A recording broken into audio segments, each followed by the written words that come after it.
reached for the radio. "I'm going to order the guards in the lead and tail vehicles to return fire."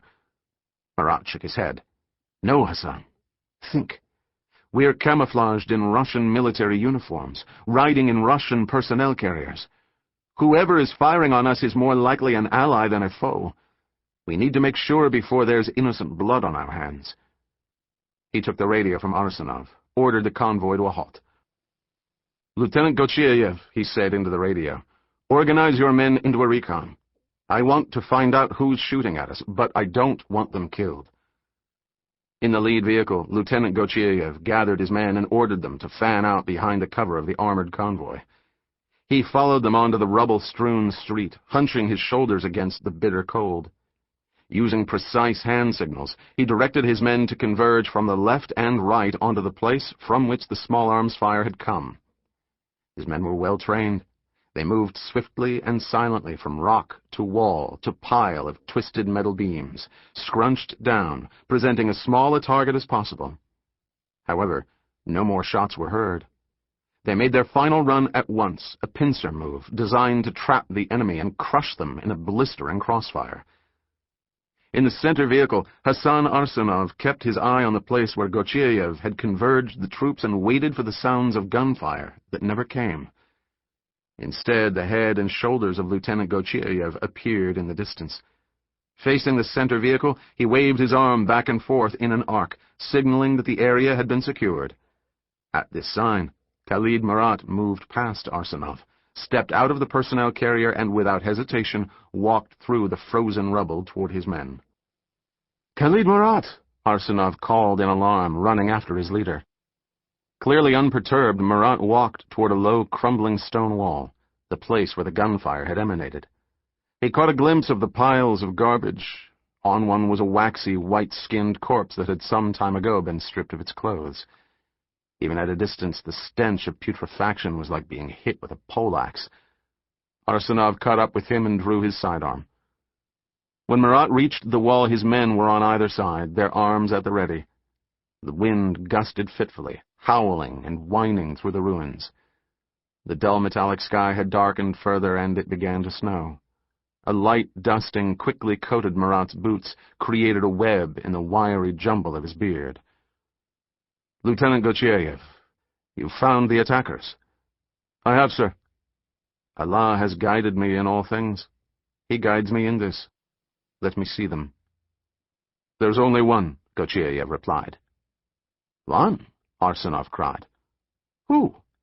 Did he know we're Chechen?" "You're Chechen?" a small voice said. A pallid face emerged from behind the wall, a boy not more than 10 years old. He wore a filthy wool hat, threadbare sweater over a few thin plaid shirts, patched trousers, and a pair of cracked rubber boots, far too big for his feet, which had probably been taken off a dead man.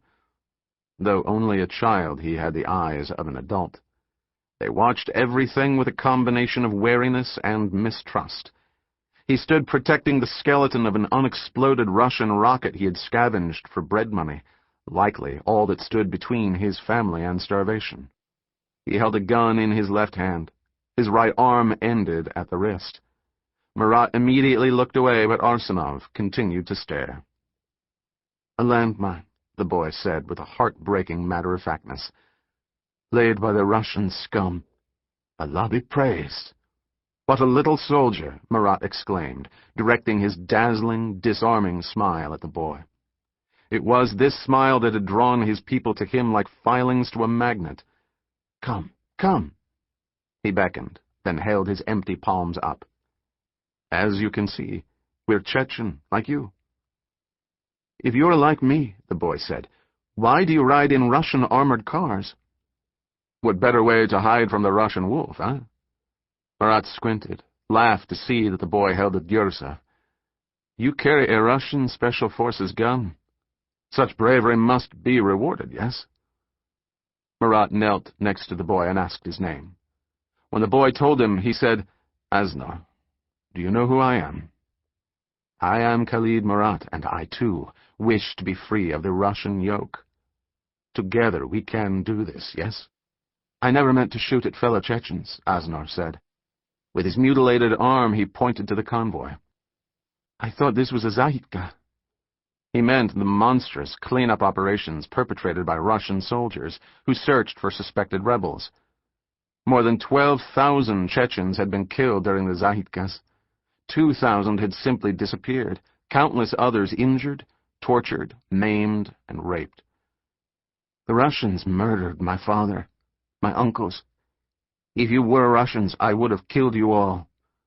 A spasm of rage and frustration played across his face. I believe you would have, Marat said solemnly. He dug in his pocket for some bills.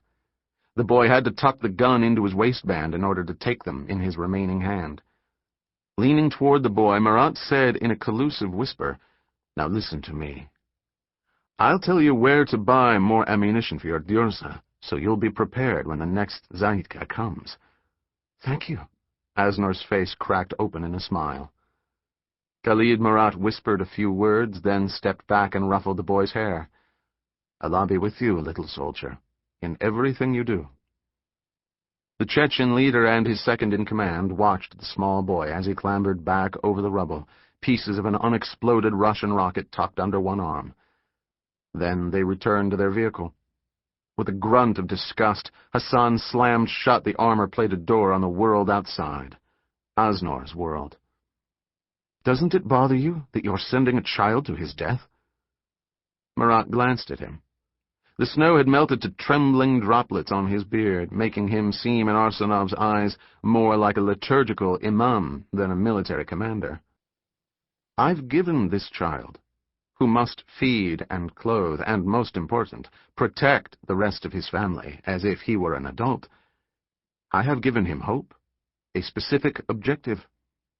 In short, I've provided him with a reason to live." Bitterness had turned Arsenov's face hard and pale. His eyes had a baleful look.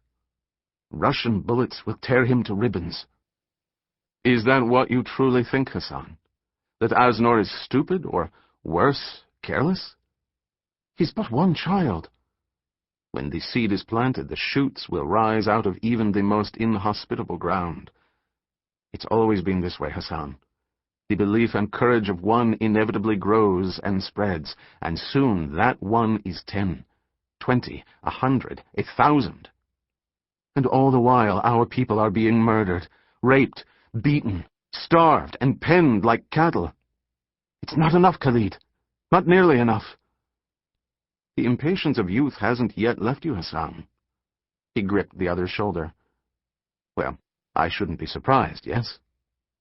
Arsenov, catching the look of pity in Marat's eyes, clenched his jaw and turned his face away. Curls of snow made visible wind devils along the street, whirling like Chechen dervishes in ecstatic trance.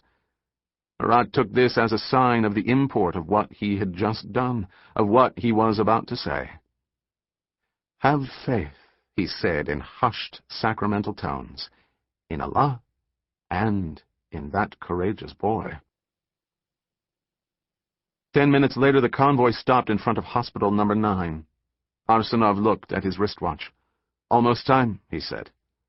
The two of them were riding in the same vehicle, against standard security precautions, owing to the extreme importance of the call they were about to receive.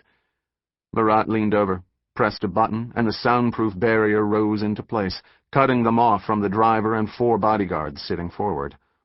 Well-trained, they stared straight ahead through the bulletproof windshield. "Tell me, Khalid, as the moment of truth is upon us, what reservations you have." Marat raised his bristling eyebrows in a display of incomprehension that Arsenov thought rather transparent. "Reservations? Don't you want what's rightfully ours, Khalid? What Allah decrees we should have?" "The blood runs high in you, my friend. I know this only too well. We've fought side by side many times. We've killed together, and we owe each other our very lives, yes? Now, listen to me. I bleed for our people. Their pain fills me with a rage I can barely contain. You know this better perhaps than anyone. But history warns that one should beware what one wants the most. The consequences of what's being proposed.